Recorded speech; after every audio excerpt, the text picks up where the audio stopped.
Auzubillahiminash-shaytanir-rajim. So today in this chapter 46 part 3 video we are going to discuss the molecules which can act as neurotransmitters. So there are two types of molecules, as we all know. They are small and large.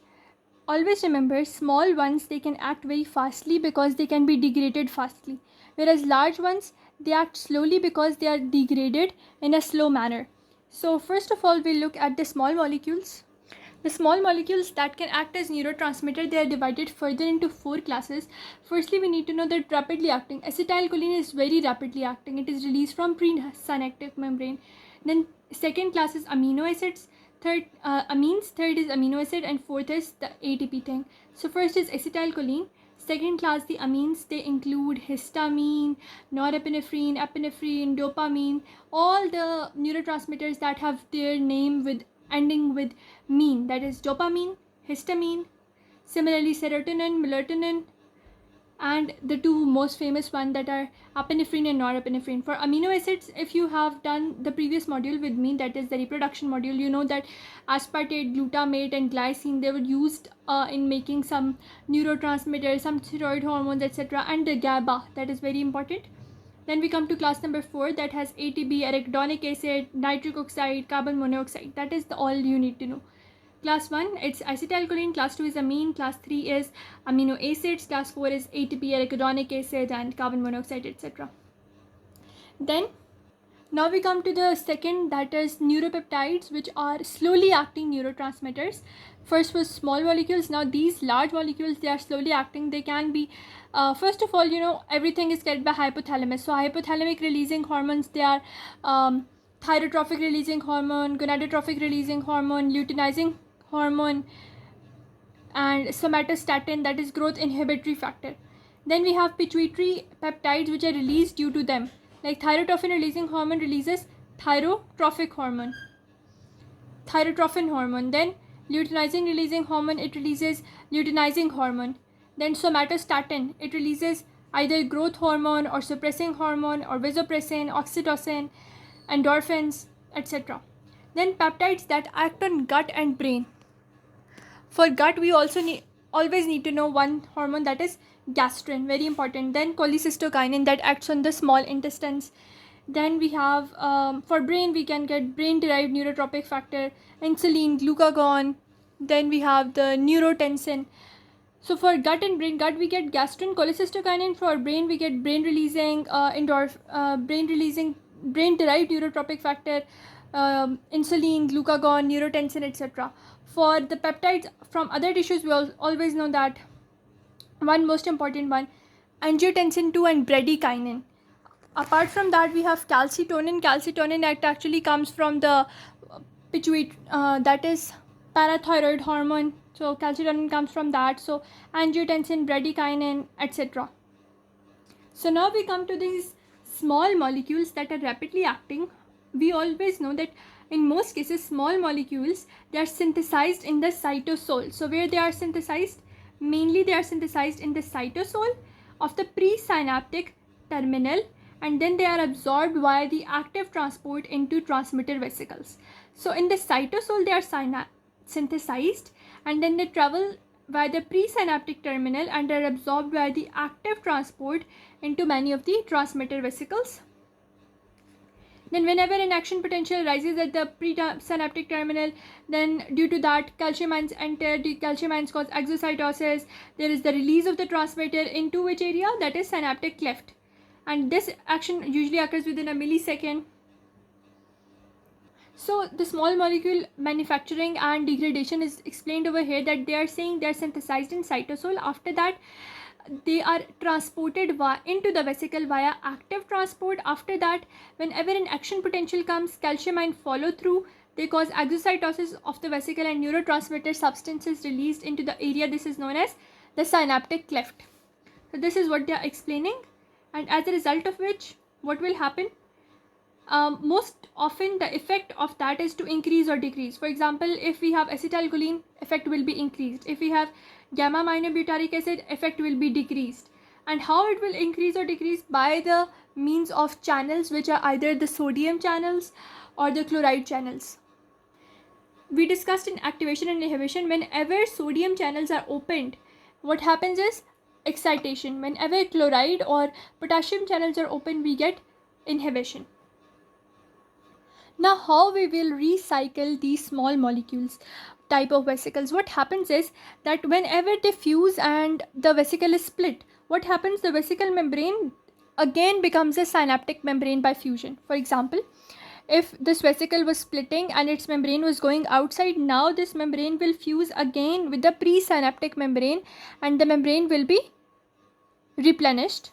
Similarly, what happens is that whenever this returns back, this new vesicular membrane still contains the enzyme proteins, it contains the transport proteins, and as a result, new vesicles, new neurotransmitters, they can attach to this, and a new vesicle can be formed inside the presynaptic membrane. As a result, it can be released further. So it has the enzyme proteins and the transport protein always. Next thing that we need to realize in this is that acetylcholine, which is the neurotransmitter, how it is formed and how it is broken down. We always know that whenever it is released into the synaptic space, it is broken down, but how it is formed in the cytosol. So what happens now is in the cytosol, within the cytosol, this choline plus acetyl coenzyme A, both of them combine in the presence of the enzyme choline acetyl transferase, as a result of which acetylcholine is formed. Then it is packed into vesicle by active transport. Then whenever an action potential comes, calcium ions enter and they release it into the synaptic cleft. After releasing it to the synaptic cleft, there is an enzyme in this cleft which is known as acetylcholinesterase, which breaks the acetylcholine back into acetate and choline. So this is the main principle that is written over here. Acetyl coenzyme A plus choline, in the presence of choline acetyl transferase, they are converted into acetylcholine. Then in the synaptic cleft, they are broken into acetate and choline by the cholinesterase enzyme. And now where is this enzyme present? It is present in the proteoglycan reticulum, which is present in the synaptic cleft. Now this choline which is formed, it is actively transported back into the presynaptic terminal so it can be reutilized for the recycling process. Now we learned how acetylcholine is formed, but we do not know where it is released. So first of all, you all should always know that it is released from a large number of areas that I have written over here, that they are written and I have highlighted, but let's look at them in a different way. First of all, they are released from the motor cortex by the pyramidal shaped cells. Then we have the basal ganglion, then certain skeletal muscles, then one preganglionic and two postganglionic fibers. One preganglionic is autonomic, postganglionic one is parasympathetic, and other postganglionic one is sympathetic. So this is how and the areas from where the acetylcholine is released. These are 6 in number, and mostly the acetylcholine has excitatory effect. But in some areas, such as in the heart, in the vagus nerve, parasympathetic nervous endings, what do? They do the inhibition of the heart by the vagus nerve. Now we come towards norepinephrine, which belongs to class 2 type of the small neurotransmitters. So norepinephrine is actually released by the brainstem and hypothalamus, but in the brainstem it is practically released from this region which is known as the pons locus ceruleus. Then it is also coming from some certain postganglionic fibers which are sympathetic in their origin. Mostly what it has excitatory effect, but when it can have inhibitory effect in the brain. Now we come towards dopamine. Dopamine is actually secreted by the neurons that will originate in substantia nigra and they will end in the striatal region of the basal ganglia, and dopamine is inhibitory. Then we have the glycine. Glycine is also inhibitory and it is released from spinal cord. Then we come towards GABA. GABA is released from spinal cord, the cerebellum, the basal ganglia. Mainly it is inhibitory, but in the first week of the life and in the embryonic period, it is excitatory. So dopamine, glycine, GABA, they are all inhibitory in nature. Whereas acetylcholine can be inhibitory excitatory and norepinephrine can be inhibitory excitatory, but acetylcholine and norepinephrine both are actually the excitatory ones, and the all starting from G, that is glycine, GABA along with dopamine, they are inhibitory. Now if you took my neuroanatomy classes, then I told you about glutamate and serotonin in both of that. In that, I told you that glutamate actually is the pain stimulator, whereas serotonin is the pain inhibitor. Now, glutamate is actually released from sensory pathways that are in the presynaptic terminal, and it always causes excitation, or it helps you to feel the nature of pain. Now, serotonin, it is actually the inhibitor of pain pathway, and it will be released by the spinal cord and hypothalamus. Mainly it is released by median raphe of the brainstem, but sometimes in the spinal cord and the hypothalamus. Mainly it is inhibitor of pain pathway, and when it inhibits the pain pathway, then it is going to enhance the mood of a person and it causes sleep. So inhibitor is serotonin and activator of the pain pathway is glutamate. Now this next one, the nitric oxide, if you have done the muscle chapter, also the heart chapter, you know this enzyme or the neurotransmitter very well. Main thing about this is it is gaseous and it influences long-term behavior and memory. How it does is that this is neither stored in the presynaptic terminal or released in the postsynaptic membrane. What happens is it is formed very instantly, then it diffuses out, but it is not diffusing out in vascular packets, rather it's diffusing out on its own. Then when it goes into the postsynaptic membrane, what it does is it does not influence the negativity of the postsynaptic membrane, rather it affects intracellular metabolic functions. As a result of it, neuronal excitability is altered, and due to this neuronal excitability, person can have changes in their memory and changes in their long-term behavior, as we studied earlier. So that is how we summarize the acetylcholine as excitatory, norepinephrine as also excitatory, dopamine as inhibitory, glutamate and glycine and the GABA as inhibitory, glutamate activator of pain pathway, the serotonin inhibitor of pain pathway, and nitric oxide gaseous one, which actually alters intracellular metabolic function and can have long role in long-term behavior and memory formation. Now for you to develop the understanding of the neuropeptides, which are the larger ones and slow acting ones, we have this diagram.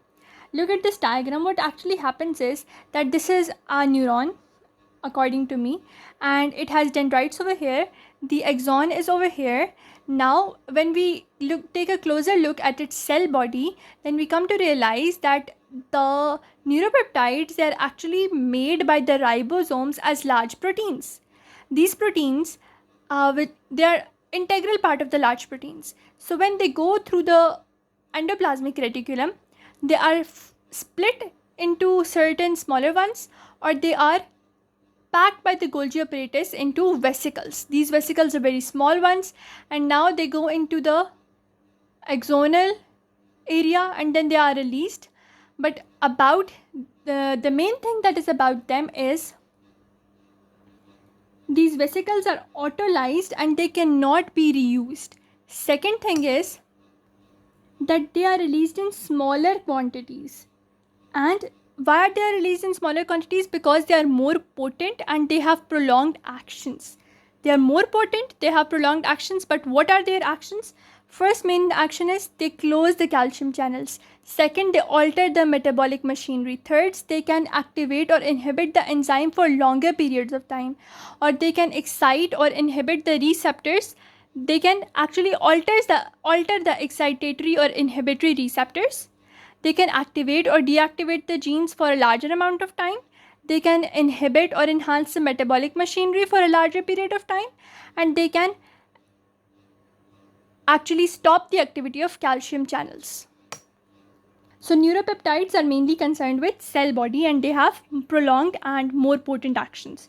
Now the neuropeptides in small molecule, they actually coexist in same neurons. They can often go store or be released from the same neurons, and in some cases 2 or more of the transmitters are co-localized in the same synaptic vesicle and they are co-released. Co-localized, that they are localized in the same way and they are released in the same way. They are stored and they are released in the same way, the neuropeptides and neurotransmitters that are the small molecules.